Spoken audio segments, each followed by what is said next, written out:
4, versículo 18. Tá bom, Moisés, eu sei que foi você que escreveu, mas quer ganhar o crédito assim todo o tempo. Já não basta o quanto que a Bíblia fala bem dele, né? Diz assim: saindo Moisés, voltou para Jetro, seu sogro, e disse-lhe, versículo 18. Eu tinha falado o versículo? Fala para a pessoa do teu lado assim: você não vai ouvir esse cara todo atrapalhado aí, não é possível. Êxodo 4, 18. Saindo Moisés voltou para Jetro, seu sogro, e lhe disse: deixa-me ir voltar a meus irmãos que estão no Egito para ver se ainda vivem. Disse-lhe Jetro: vai-te em paz. Tomou, pois, Moisés a sua mulher e os seus filhos e fez-os montar num jumento e voltou para a terra do Egito. Moisés levava na mão o cajado, a vara, o bordão de Deus. Êxodo capítulo 18. Espírito Santo de Deus, Pai, nós nos submetemos a Ti, ao Teu Espírito, ao Teu amor, confiados sempre nessa graça. Oramos para que o nosso coração esteja livre de qualquer vaidade, livre de qualquer elemento que entristeça ou aborreça o Seu Espírito, e que a Tua graça possa vir e nos lavar aqui nesse lugar, Senhor. Capítulo 18, versículo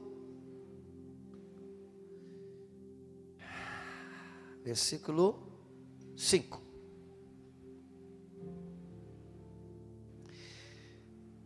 Veio Jetro, sogro de Moisés, com os filhos e a mulher desse, a Moisés no deserto, onde se achava acampado junto ao monte de Deus, e mandou dizer a Moisés: eu, teu sogro Jetro, venho a ti com a tua mulher e seus 2. Uau! Parece que alguma coisa aconteceu aqui, não foi não, gente? Porque Moisés pegou o bordão de cajado, foi enviado para Deus, para uma missão, com a esposa e com filhos. Agora lá no meio da missão, vai o sogro levar a esposa aí. Parece que algum BO no meio do caminho aconteceu aqui, que não saberíamos dizer. Mas o fato é que Moisés saiu de casa para a missão ali, está sendo enviado de fato, de verdade. E ele sai com a família completa.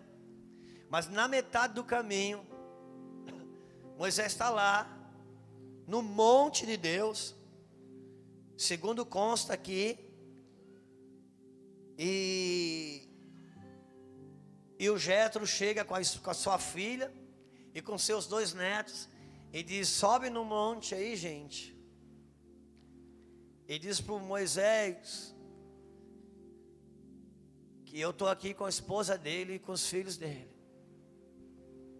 Versículo 7. Então saiu Moisés ao encontro do seu sogro, inclinou-se e o beijou.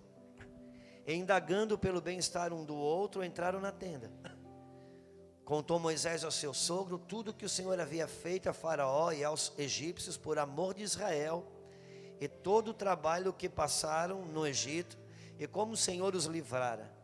Alegrou-se Jetro de todo o bem com que o Senhor fizera a Israel, livrando-o da mão dos egípcios. E disse: bendito seja o Senhor, que vos livrou da mão dos egípcios e da mão de Faraó. Agora sei que o Senhor é maior que todos os deuses, porque livrou este povo de debaixo da mão dos egípcios, quando agiram arrogantemente contra o povo.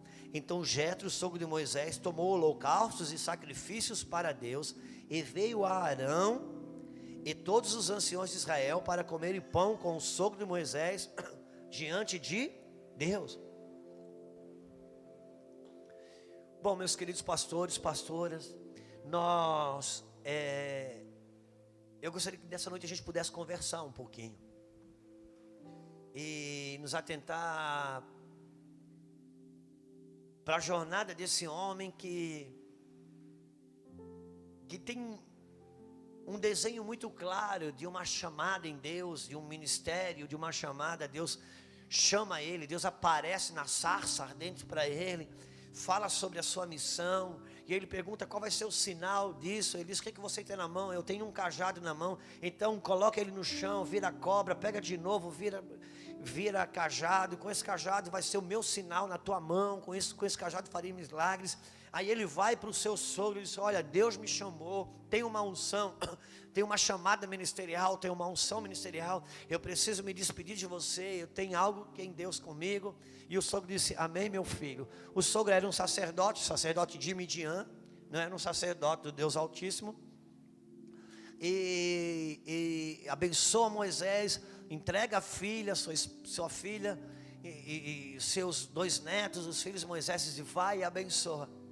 Nós vemos que lá na frente, no meio da jornada, em algum momento Moisés perdeu a sua casa, em algum momento a filha voltou, em algum momento os filhos voltaram, a esposa voltou, os filhos voltaram, e agora nós temos um retorno. O Jetro, sogro de Moisés, vindo trazer, e chega lá.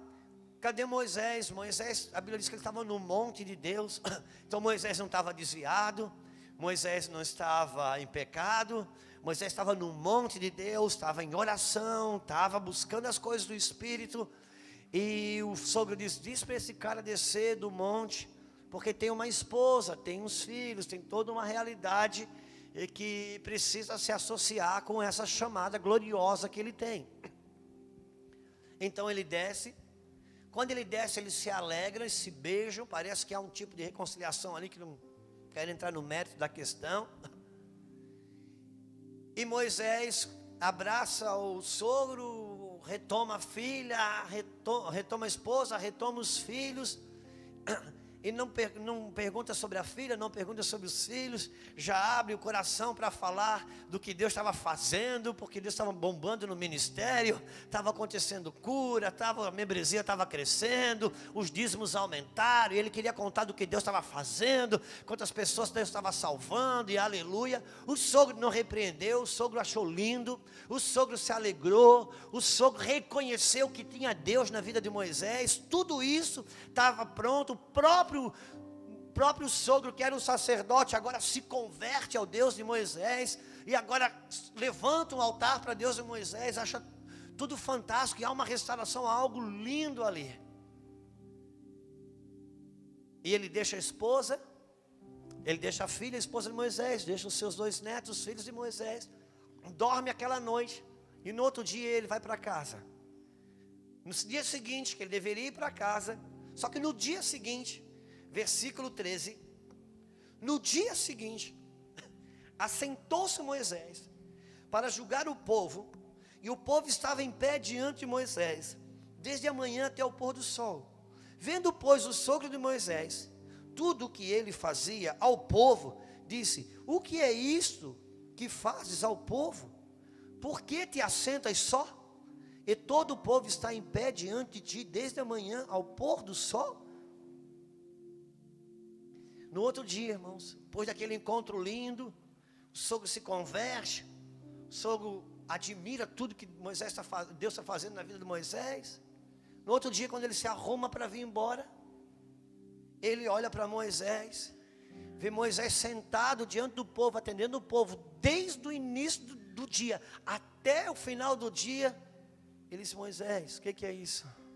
O que é isso o quê, meu sogro? Meu filho, é glorioso, você tem uma chamada, você tem uma unção, há algo em você que toca a vida das pessoas, você realmente tem um ministério, só que do jeito que você passa a vida entregue às pessoas, é uma questão de tempo para mim vir ter que receber a minha esposa e os netos lá em casa de novo.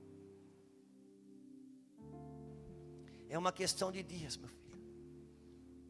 É muito interessante como o sogro de Moisés questiona ele, diz: cara, o que é isso que você faz? Você passa o dia atendendo o povo. É por isso que a minha filha voltou, por isso que os netos desejaram voltar para o avô.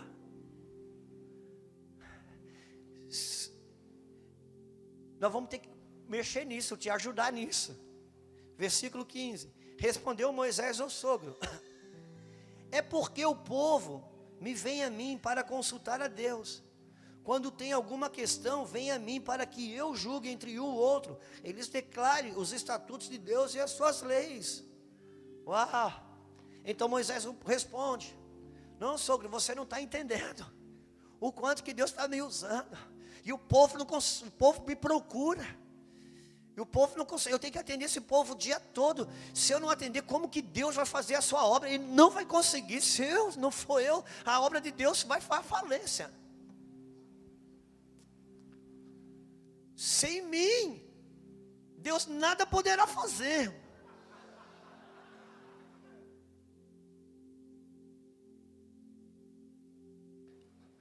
Você não está entendendo. O povo precisa. As pessoas têm necessidade. Então eu atendo esse meu filho, mas desse jeito, é uma questão de dia, para mim receber tua mulher lá em casa de novo, teus filhos de novo. E vai chegar uma hora que isso vai pesar. Porque a unção, a glória, Moisés, isso não dura todo o tempo. Tem hora que a glória esvainece, você não vai poder colocar o véu sobre o rosto por muito tempo. Vai chegar uma hora que vai pesar. Porque é necessário que você comece como um pregador, mas acabe como um modelo. Porque Jesus começou como um pregador, mas acabou como um modelo. E pregador e pregação não falta, mas uma referência e um modelo de família a ser seguido no Evangelho, isso está carente. E é interessante, irmãos, por quê? Porque quem objetou Moisés? Deus matou. Deus colocou lepra. Quantos lembram? A família de Coré se revoltou contra Moisés. Deus abriu a terra no meio, engoliu eles. Miriam, sua própria irmã, quis interferir na vida de Moisés. Deus veio e colocou ela leprosa por 7 dias. Foi salva pela intercessão do próprio Moisés. Só que agora chega Jetro para trazer um conserto sobre a vida de Moisés. Deus não põe a mão. Por quê? Porque Miriam e a família de Coré quiseram tocar na unção de Moisés. Quiseram tocar naquilo que Deus tinha posto sobre a vida de Moisés. Não, na unção de Moisés, naquilo que Deus colocou sobre a vida de Moisés. Jetro celebrou, Jetro reconheceu. Só que Jetro disse: meu filho, vai chegar uma hora que isso não vai ser o suficiente se você perder sua família. Deus não interferiu aí.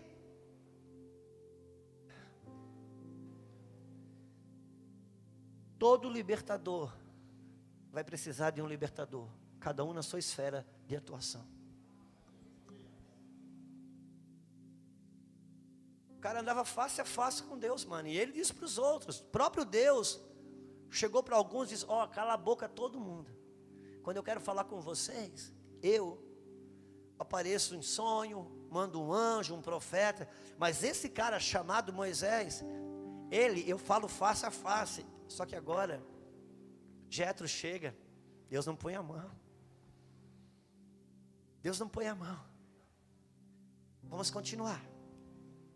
Alguém me ajuda com o versículo?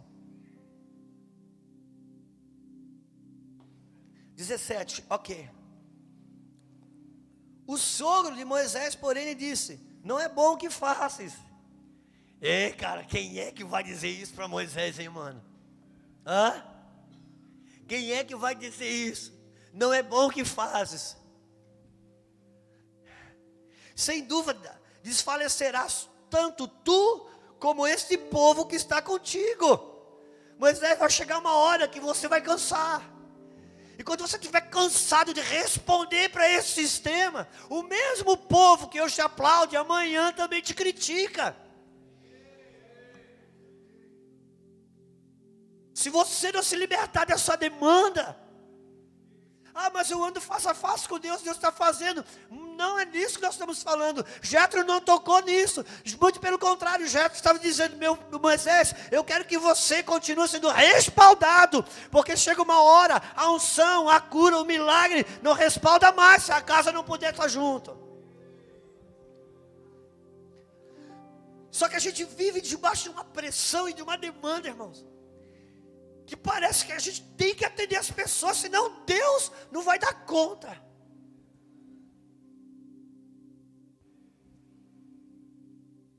E aí a gente tem na comunidade de fé 20 pessoas, 20% das pessoas comprometidas só. E 80% das pessoas não são comprometidas. E a gente acaba gastando 80% do tempo com os 80% que não se comprometem. E 20% do nosso tempo com os 20% que se comprometem. Por quê? Porque no suprimento da demanda, eu deixo de estar com quem realmente dá o sangue. E quando Davi se perde, Urias vai morrendo. Quando Davi perde o rumo, os que vão morrendo são os mais fiéis. Então o Jetro vem e diz, cara, vamos consertar isso na sua vida. A unção é linda. Mas isso uma hora não vai ser o suficiente. Se a sua casa não vir junto. Entenda uma coisa, Moisés.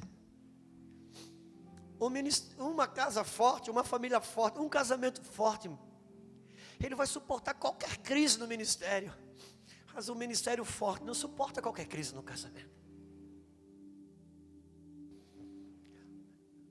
Então vamos colocar em ordem as prioridades de Deus.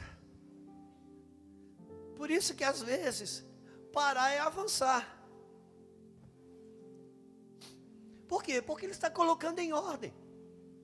Colocar em ordem é diferente de organizar. Porque organizar é esconder a bagunça. Colocar em ordem é colocar as prioridades no seu devido lugar. É ajeitar o que vem antes e o que vem depois. Por quê? Você já viu falar que nossos números a gente aprendeu na matemática que é número ordinário. Por quê? Ele define a ordem das coisas, do que vem antes e vem depois. Você pode organizar uma bagunça. Por isso que muitas vezes, quando Deus vem estabelecer a sua ordem, a sua ordenança na nossa vida, a primeira coisa que Ele faz é bagunçar a nossa organização, porque está organizado na desordem. O vale dos ossos secos, irmãos, estava lindo. O vale dos ossos secos estava ajeitado. Não tinha confusão, não tinha briga, não tinha nada. Estava tudo, pensa num negócio organizado. Não tinha bagunça, não tinha nada. E Deus disse para o profeta, eu vou fazer desse vale de ossos secos um grande exército. E vou te mostrar como que vai ser o processo. A primeira fase da restauração é que cada osso se junta ao seu osso. E a segunda fase da restauração, então, são os nervos. A terceira fase é o músculo, a carne. E a quarta fase vem a pele e depois o espírito vem. Uau! Então comecei a profetizar. E comecei a profetizar como se me deu ordem. Está escrito. E de repente, um grande rebuliço se fez. E cada osso corria para o seu osso. A caveira que estava aqui nessa ponta, o osso da cervical estava do outro lado. Saiu correndo em direção ao cervical. Só que não sabia que o fêmur estava aqui. E a patela do joelho estava lá, também saíram correndo. E aquele cadáver com cadáver, esqueleto, aquela coisa horrível. Aquela confusão toda. E nessa hora a gente diz assim, Deus falou como ia ser linda a restauração. Deus falou que o osso vai se juntar ao seu osso, vai vir o nervo, carne, vai vir pele, depois o espírito. Mas Deus não falou do rebuliço. Por quê? Porque se ele fala do rebuliço, eu não aceito o processo da restauração. Irmãos, não adianta cantar, teu reino vem, teu reino vem. Quando o reino de Deus vem, o padrão dele vem junto. E o padrão de Deus é paz. No Vale do Aço Seco estava tudo tranquilo, mas estava debaixo do governo de morte. Agora quando a palavra da vida vem, o rebuliço acontece. Por quê? Porque o padrão dele é paz. E muitas vezes para trazer a paz, vai ter que mexer na nossa tranquilidade.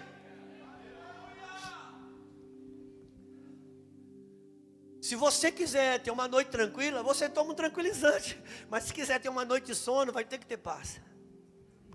Porque o padrão de Deus é a paz. Então, e o primeiro passo da restauração é que cada osso se junta ao seu. Uau! E quando você apela para a lei da primeira menção, quando que você vai abrir na primeira vez na Bíblia que o osso do osso? É quando fala do matrimônio, o primeiro casamento na face da terra. Por quê? Porque a igreja jamais vai se transformar num grande exército se os casamentos não forem restaurados. O primeiro modelo é o matrimônio e de uma família que sai de um vale dos ossos secos para um grande exército. Então o Espírito virá. Às vezes eu tenho um pé atrás com essa questão de batalha espiritual, guerra espiritual, irmãos. Efésios, o último capítulo de Efésios é capítulo 6. Um dos últimos versículos é o 10 em diante, que fala quando a nossa luta não é contra carne nem sangue, mas principados e potestades e os poderes da maldade. Então eu sei que eu tenho uma guerra espiritual. Sim, eu tenho, só que isso é uma carta. A gente dividiu em número, mas é uma carta. E a primeira coisa que ele começa falando na carta é da minha condição espiritual. Depois ele vai fazer o quê? Ele vai falar, vai botar o marido no lugar de marido, esposa no lugar de esposa, filho no lugar de filho, pai no lugar de pai, mãe no lugar de mãe, funcionário no lugar de funcionário, patrão no lugar de patrão. E quando isso está organizado na minha vida, ele chega no final da carta e diz: agora pode chamar as trevas para a guerra, porque você está inteiro. Não queira começar pelo capítulo 6. Não queira começar porque isso é uma construção. Isso é uma construção, amigo. Não queira começar pelo 6. E ele vai falar: não é bom que fazes, meu filho. Há uma unção, há uma glória, mas você está preso a um sistema de produzir, ter que atender a demanda, e você mesmo vai se desfalecer. Daqui a pouco desfalece tu e o seu povo. Moisés, como que eu te chamei? Como que foi a minha chamada contigo ministerial? Deus, foi uma sarça que queimava, mas não se consumia. Então por que você agora está se consumindo e não está queimando? Volta para o padrão.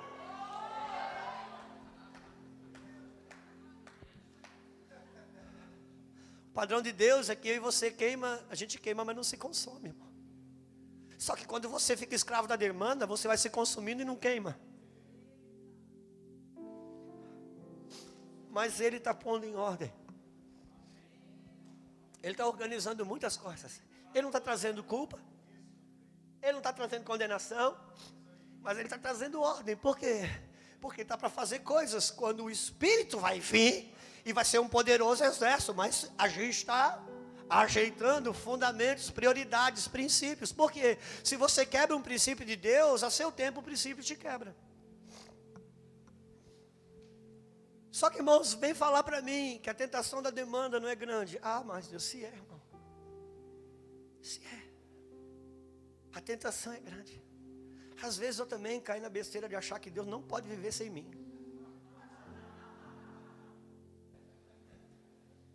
Às vezes eu penso que se eu não atender determinado pastor, meu Deus, como que vai ser?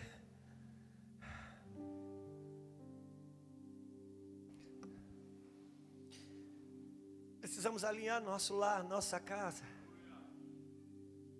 uma família sacerdotal, uma casa sacerdotal.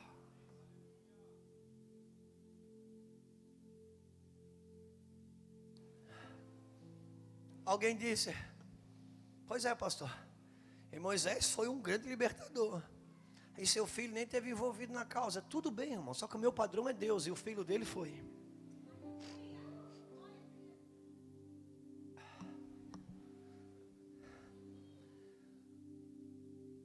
Porque eu e você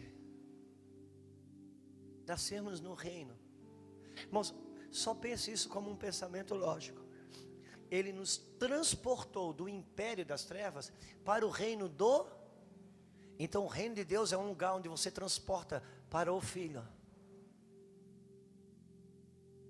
Você transfere para o Filho. Aonde não tem conexão geracional, irmãos, não tem reino. Pode ter igreja, mas não tem reino. Mas os testemunhos de ser usado, de salvação, tudo isso, irmãos, Jétro não tocou nisso. Quem quis tocar? Quem quis trocar nisso, mano, Deus tratou sério. Porque não é o caso. A unção. Irmãos, nossas guerras são outras. Eu ministrei no Rio ainda sábado. O pastor Rodrigo estava lá. Eu falei, irmãos, hoje, pegar a mão no microfone para pregar, cara, isso para mim hoje é a coisa mais simples do mundo. Segurar o microfone, controlar o microfone para pregar é fácil. Às vezes está sozinho no quarto do hotel e administrar o controle remoto com uma televisão que possa fazer eu assistir o que eu quero sozinho dentro de um quarto, às vezes não é fácil. E eu não venço o diabo aqui. Eu venço o diabo lá.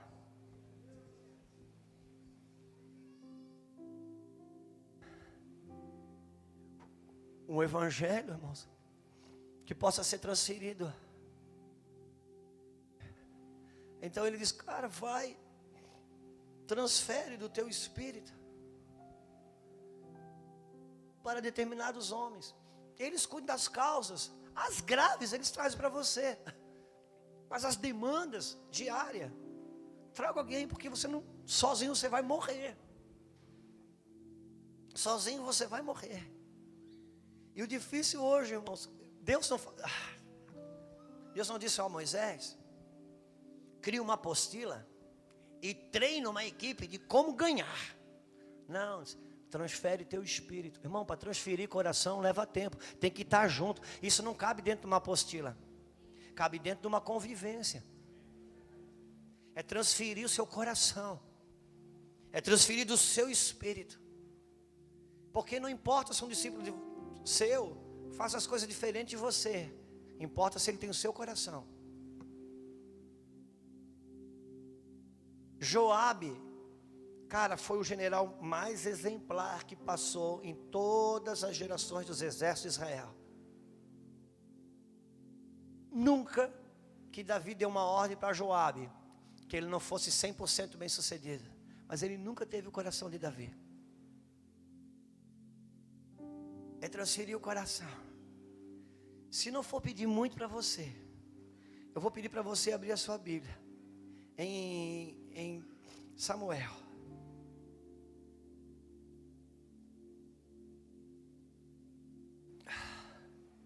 Primeiro Samuel, capítulo 30.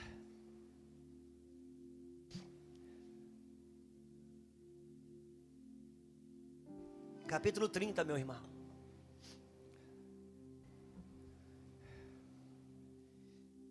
Eu estou falando só com homens, mulheres, são príncipes de Deus, princesas de Deus, que conhecem a Bíblia. Então eu não vou explicar contexto, porque você sabe muito bem.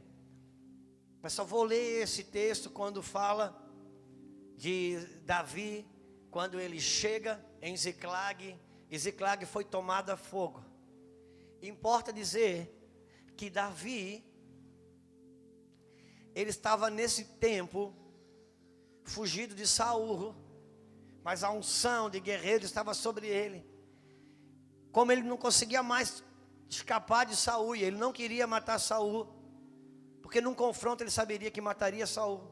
Então Davi pensou, só tem um jeito de eu me livrar de Saul sem ter que matá-lo. Eu vou lá para dentro da terra dos filisteus, porque Saul morria de medo dos filisteus, ele foi para lá. Chegou lá, ele foi adotado pelo rei Aques, um rei filisteu. E Davi estava, antes disso, na caverna de Adulão. Chegou lá 400 homens, todos lembram disso. Endividado, amargurado. Desses 400 homens, ele transformou no maior exército que Israel já conheceu.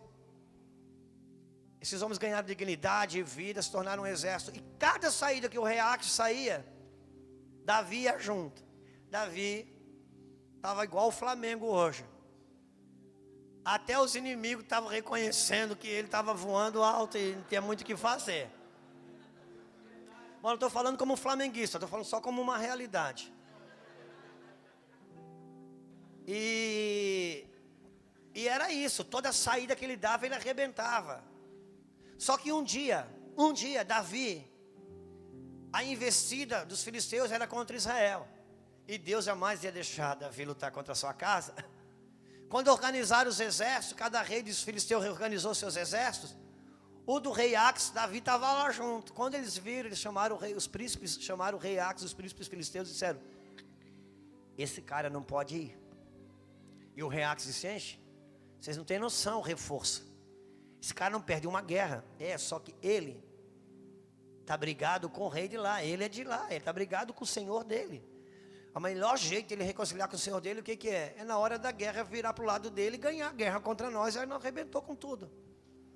E o rei Ax veio para Davi e disse: Davi, cara, você é um cara legal. Você não perde uma, só que é o seguinte, eles disseram porque você não dá para ir.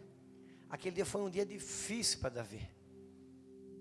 Porque o ministério dele estava retomando vida. E ele teve que pegar aqueles 400 homens, agora já eram 600, e voltar para casa. Arrebentado, arrasado, mas nunca diga que não pode ficar pior. Porque quando ele chega em Ziclag, acontece isso que você já sabe, mas nós vamos ler. Sucedeu, pois, que Davi, chegando Davi, os seus homens, ao terceiro dia, Ziclag, já os amalequitas tinham dado com ímpeto contra Sul, e Ziclag ia esta ferida e queimado. Tinham levado cativo as mulheres de lá, se achavam, porém a ninguém mataram, nem pequenos nem grandes, então somente levaram consigo e foram seu caminho. Davi e seus homens vieram à cidade, e ele a queimada, e suas mulheres, seus filhos, suas filhas, eram levadas cativo. Então Davi e o povo que se achava com ele ergueram a voz e choraram, até não terem mais forças para chorar. Também 2 mulheres de Davi foram levadas cativas, Aionã, Jezreelita, Abigail, a viúva de Nabal, Carmelita. Davi muito se angustiou, pois o povo falava de apedrejá-lo, porque estavam em grande amargura, cada um por causa dos seus filhos, das suas filhas. Porém Davi se reanimou no Senhor seu. É muito interessante, aquilo que Jetro estava falando, tentando falar para Moisés. Mas, Davi, esses caras aí, que eram amargurados, endividados, curva de rio, não valia nada, você transformou eles num grande exército. Agora deu esse BO, está todo mundo querendo te apedrejar. Quantos entendem o que eu estou falando? Mas Davi se fortaleceu no Senhor. Foi um dia de grande angústia, irmãos. Foi um dia de muito choro. Agora importa pensar que aquele time do Flamengo não pensava que ia perder a final das Libertadores. Estava acostumado só a ganhar. Ele estava acostumado em nunca perder uma guerra. Toda saída era triunfal. E eles estavam preparados para qualquer tipo de guerra e batalha. Eles tinham as armas para qualquer tipo de guerra. Eles podiam reverter qualquer tipo de ataque. Mas eles nunca podiam imaginar que eles não tinham como reverter uma guerra que acontece dentro de casa, muitas vezes. Porque as esposas foram tomadas, os filhos foram tomados. E toda aquela arma, todo aquele poder que eles tinham para guerrear contra qualquer exército, agora se viram impotentes. Porque, irmãos, quando a casa cai, quando o negócio é dentro de casa, às vezes se vê, numa impotência que não sabe o que faz. Às vezes um pai, uma mãe pode ter testemunho de muitas almas ganhas, de muitas igrejas abertas, de muitas coisas feitas. Mas de repente um filho chega em casa, uma filha, dizendo: eu não tenho mais identificação com o meu sexo. Mano, cai tudo, cai o mundo, você não sabe o que faz. Tudo que você sabe sobre Bíblia não serve nessa hora. Tudo que você tem de unção não serve nessa hora. Tudo que você ganhou para Deus não serve nessa hora. Você se vê numa impotência tão grande que o mundo cai ali, mano. Porque é uma guerra que a gente não sabe viver. Essa hora que você trocaria tudo que fez até ali para não ter que viver aquela experiência. E aqueles guerreiros estavam prontos, não perdiam uma guerra, violentos, mas de repente tiveram que se lidar com uma guerra que como faz agora? Mas graças a Deus que um homem chamado Davi, diz a Bíblia que ele se fortaleceu no Senhor seu. Versículo 7, disse Davi a Abiatar, o sacerdote, filho de Aimeleque: trazei-me aqui a estola sacerdotal. E Abiatar a trouxe. a Davi. Então consultou Davi ao Senhor, dizendo: perseguirei eu o bando ao Senhor, perseguirei eu o bando, alcançá-lo-ei? Respondeu-lhe o Senhor: persegue-o, porque de fato o alcançarás e tudo libertarás. Deus deu uma palavra para ele: vai, meu filho, você vai buscar todo mundo. Nenhuma menina vai ter sido abusada, nenhuma esposa vai ter sido tocada. Você vai salvar tudo. Versículo 9. Partiu Davi, ele e os 600 homens que com ele se achavam, e chegaram ao ribeiro de Besor, onde os retardatários ficaram. Davi, porém, e 400 homens continuaram a perseguição, pois 200 ficaram para trás, por não poderem, de cansados que estavam, passar ao ribeiro de Besor. Davi avança. Vamos avançar, versículo 18.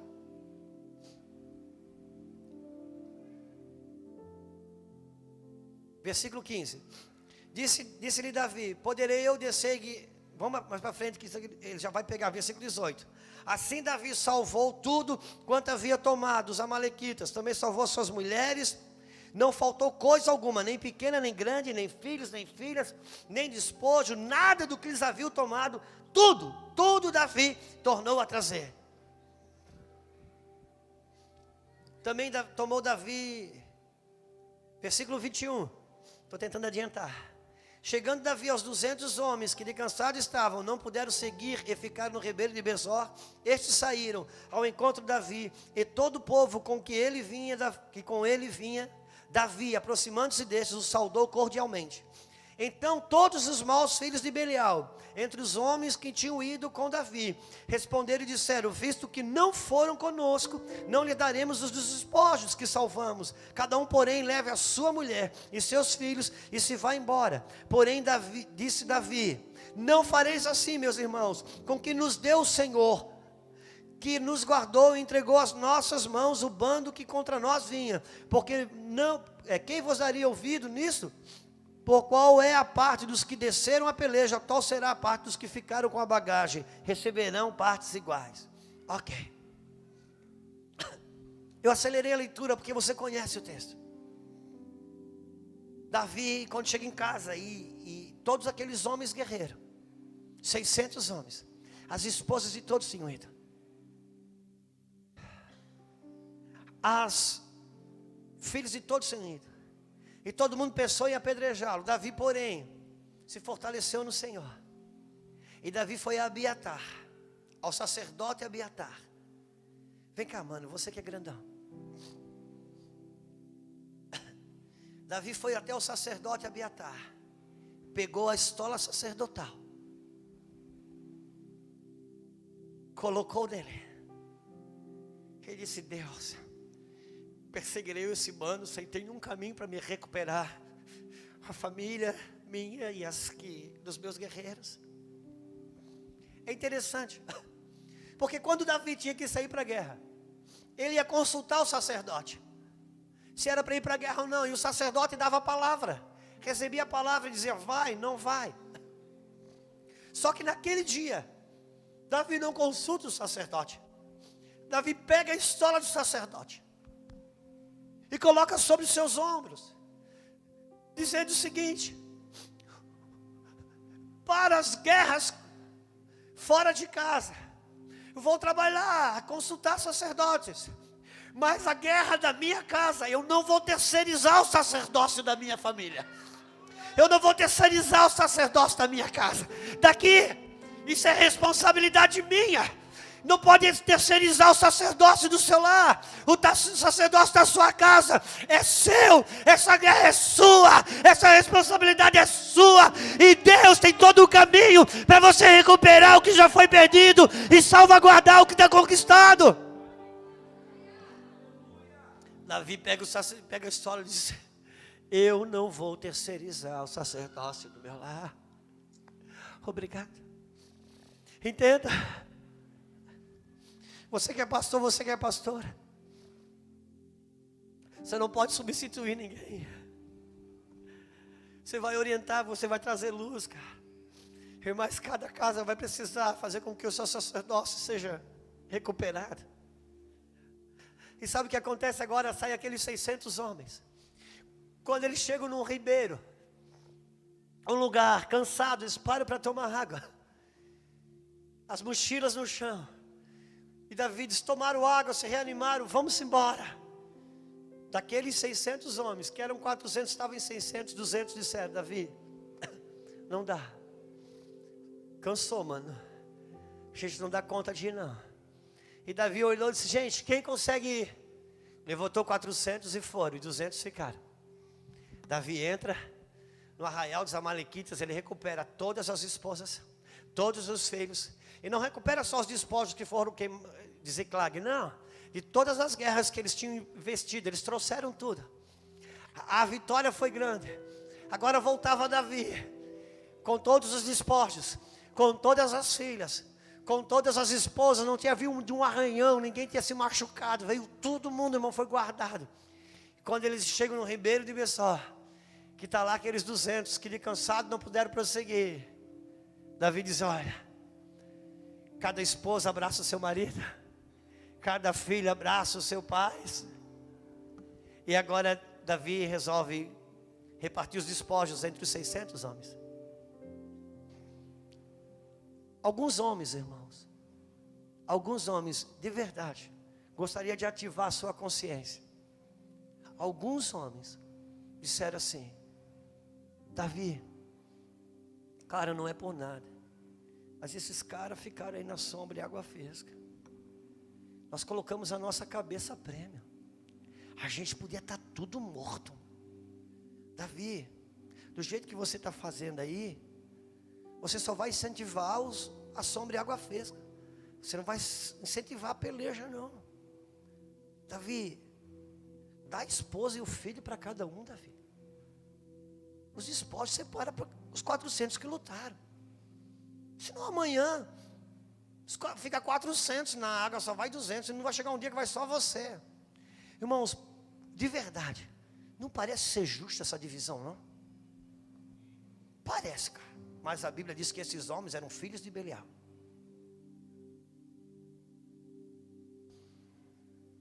Então, mano, se o meu casamento, se a sua família, se a minha família foi mais longe, isso não me dá o direito de decidir se a outra que está quebrada, que merece ou que não merece. Se você chegou aí, Davi disse: o Senhor nos deu a guerra, o Senhor nos deu vitória, o Senhor que estava à frente. Se você orou um pouco mais, foi graça do Senhor. Se você jejuou um pouco mais, foi graça do Senhor. Se você conseguiu andar um pouco mais, foi graça do Senhor. Isso não dá o direito de você dizer quem pode ou quem não pode, quem merece ou não merece, porque é graça.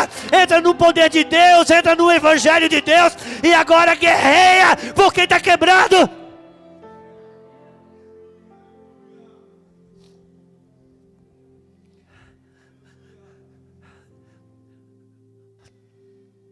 Você quer mover no coração de Deus, irmão?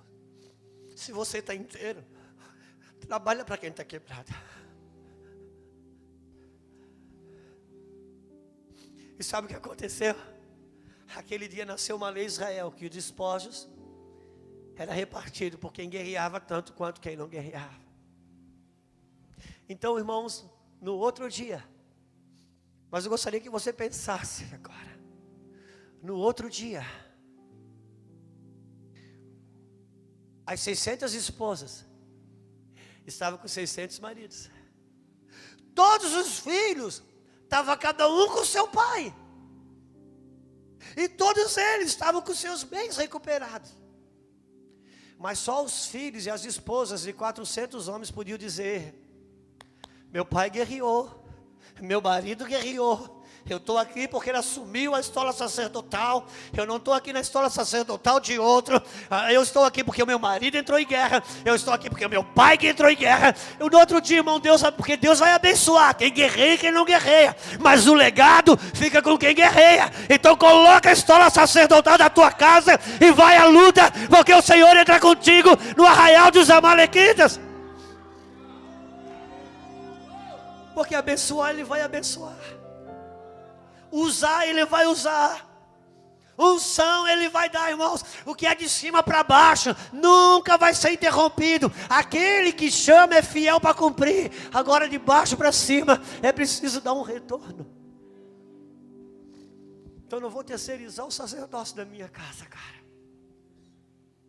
No outro dia, pastor Sérgio, as 600 esposas, estava cada uma com seu marido. Mas só 400 podia dizer, eu estou aqui porque meu marido guerreia pela minha casa. Os filhos de 600 homens estavam com os pais. Mas só o filho de 400 podia dizer, eu estou aqui porque meu pai guerreia. Deus está querendo devolver a escola sacerdotal para as famílias sacerdotais.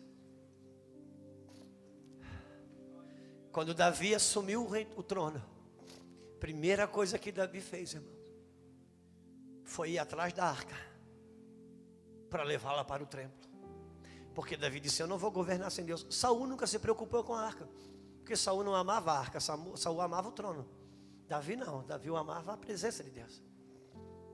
E de repente Davi, ele diz, vai, vamos pegar a arca, vamos levar para dentro do templo. Irmãos, eu vi muitos evangelistas pregar. A presença de Deus precisa voltar para o templo. Em cima dessa palavra eu vi muitos homens pregar. Assim como Davi trouxe a arca para dentro do templo, nós precisamos trazer a arca para o templo. A gente precisa trazer a arca para o púlpito, trazer a presença de Deus. Tem que voltar para o púlpito, e é verdade. Só que quando ele foi atrás da arca para trazer para o templo, disseram para ele, sabe onde está a arca? A arca não está na mão de um pregador. A arca não está com um grande guerreiro seu. A arca está na casa de um homem, um sacerdote. E a casa dele tem sido tremendamente abençoada. Naquele dia Davi teve que aprender que a arca, antes de passar pelo púlpito, tem que passar por dentro de casa.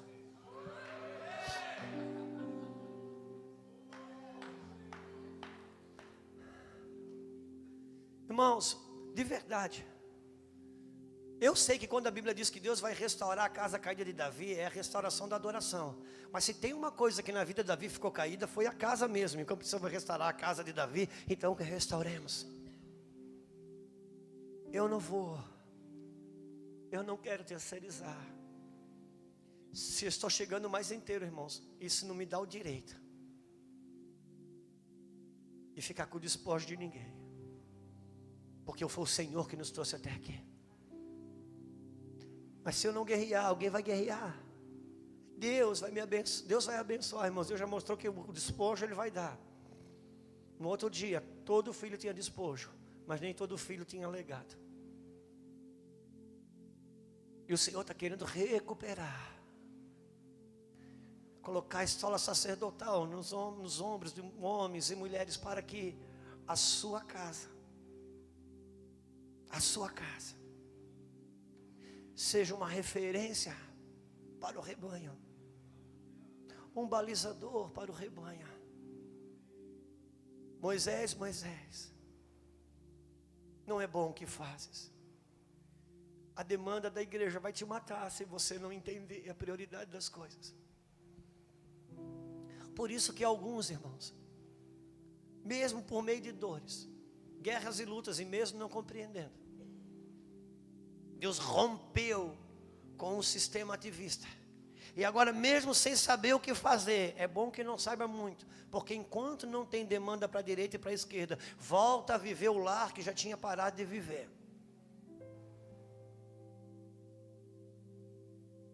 Hoje, irmãos, tem alguns homens, algumas mulheres que estão sofrendo porque romperam com o lugar que estavam e não estão sabendo se reposicionar e não estão tão felizes, mas talvez o filho e a filha voltaram a ter o pai e a mãe dentro de casa. Então agora que começou, eu não quero me estender, mas eu estou aqui, irmãos, para que damos as mãos para lutar pelas famílias sacerdotais, homens e mulheres, irmãos, que não colocam a obra de Deus antes da sua casa. Porque senão, depois de salvar quem você salva, você vai ter que dar para outro que continua sendo um modelo.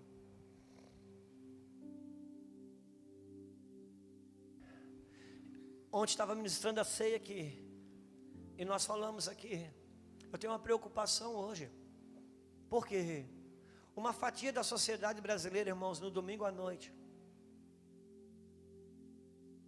ela vai para os templos evangélicos.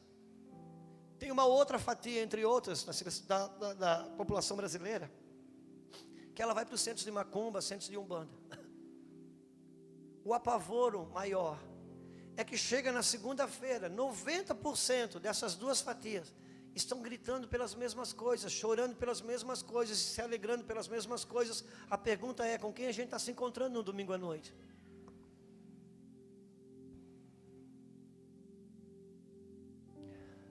Deus está restaurando seus valores, seus princípios, seus fundamentos. Ai daquele que, tendo ido um pouco mais longe, se acha melhor do que não foi. Contudo, é hora de recuperar o que foi perdido, ou proteger aquilo que pode ser perdido. Nós não estamos em lugar de acusar ou apontar, nós estamos numa guerra, porque os amalequitas, Deus falou, Israel vai lutar com Amaleque de geração em... Por quê? Porque os amalequitas buscam a geração, eles vão atrás dos filhos. Entenda uma coisa, meu irmão. Alguém disse para mim, pastor, o diabo está com um canhão apontado para o casamento. Esquece que isso é bobagem. O diabo não quer casamento de ninguém, irmãos. O diabo quer os filhos. É por isso que ele ataca o casamento. Quando o ladrão arromba um cadeado, não é o cadeado que ele vai buscar, não. É por isso que ele avança no casamento. Porque se ele rompe o cadeado, ele vai buscar.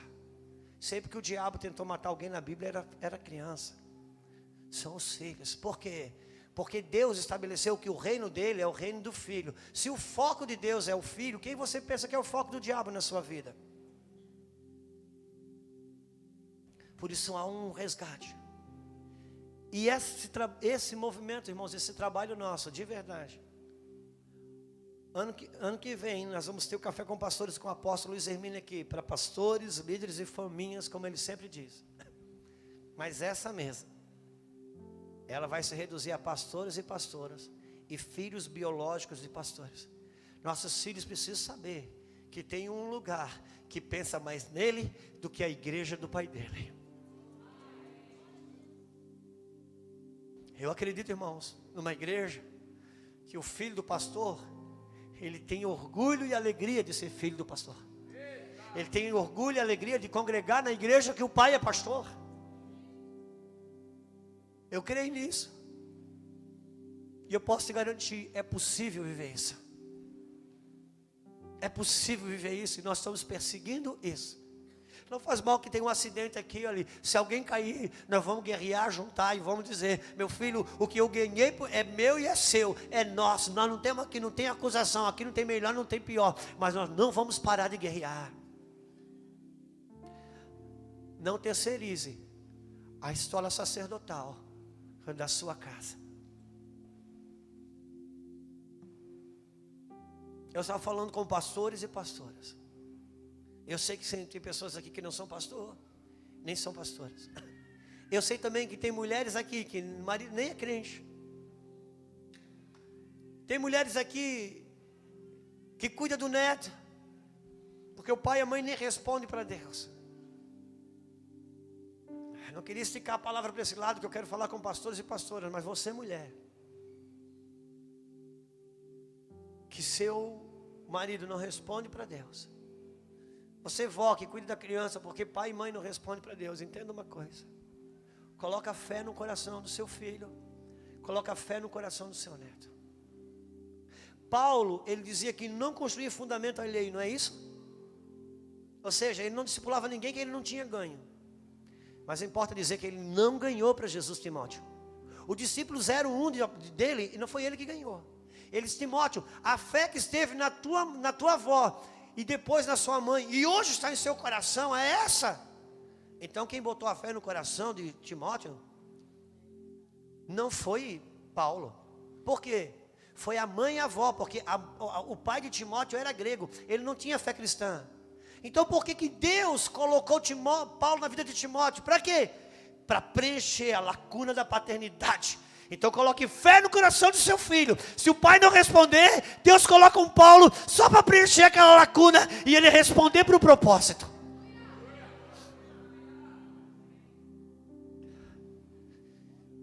Não terceirize a escola sacerdotal da sua casa.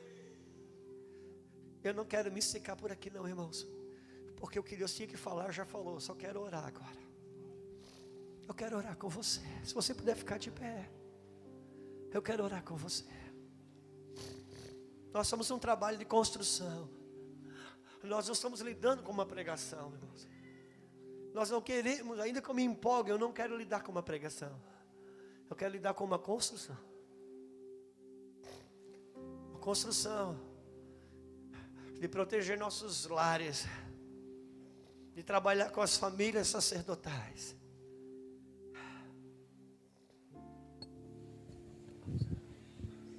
Eu quero orar com você. No segundo momento, irmãos, nós vamos estar aqui, pastores e pastoras e filhos biológicos. E nós vamos estar com os filhos biológicos, nós também, para ajudar nesse processo. Nossos filhos, nossas filhas vão estar aqui para ajudar nesse processo, para ouvir os corações dos nossos filhos. E eu queria orar com você. Você pastor, você pastora, você que é líder. Entende que precisa abraçar essa escola pela sua casa. Se você quiser ficar no seu lugar, você pode ficar. Mas se você quiser sair, irmãozinho, aqui a gente vai orar. A gente vai orar. Seu filho é meu filho, sua filha é minha filha. Só assim que nós vamos vencer, com essa consciência. Se seu filho está no Senhor, meu filho está no Senhor. Se seu filho não está no Senhor, meu filho não está no Senhor. Porque nós estamos numa guerra. Nós estamos para qualificar ou desqualificar. O despojo Deus vai separar para todos. Mas nós vamos guerrear pelas nossas casas, pelos nossos lares. Ora lá mandou robe a soca torrosa. Choriando lo mandou ramando stenda ramanda rabacanta rabassó. Suriando lo massora macantara. Por favor, pastor Aline, pastor Sérgio, pastores, por favor, vamos orar. Assim como parecia ser improvável entrar no arraial dos amalequitas e trazer de volta a família sem nenhum arranhão. Ah, meu Deus, só Deus pode fazer isso. A gente precisa crer na palavra de Deus. Oriacalamando robia surda ramanda. Choramando lo sorramanda ramas. Suriando lo mando roba cantarai. Moisés foi criado na casa de Faraó, mas na hora de comer, quem dava de comer era Joquebede. Seu filho pode ser criado na casa de Faraó, desse mundão aí, mano. Na escola ouvindo que não devia. Às vezes na casa da avó ouvindo que não devia. Pode ser criado na casa da Faraó, mas quem dá de comer é você. Ora lá mandou roubar la sorra macantarabacai. Ah, Senhor da glória, o teu Espírito, Senhor, que foi com Davi até Ziclag, venha sobre esses homens, sobre essas mulheres. Sim, Senhor, traz a capacidade, traz essa habilidade. Aquilo que parece perdido, aquilo que parece, Senhor, desencadeado, eu quero declarar no nome do Senhor Jesus, aquela unção que invadiu o arraial dos amalequitas e trouxe de volta o matrimônio, o filho, a filha. Senhor, venha sobre esses homens, venha sobre essas mulheres. Sim, vão ministrar o Senhor.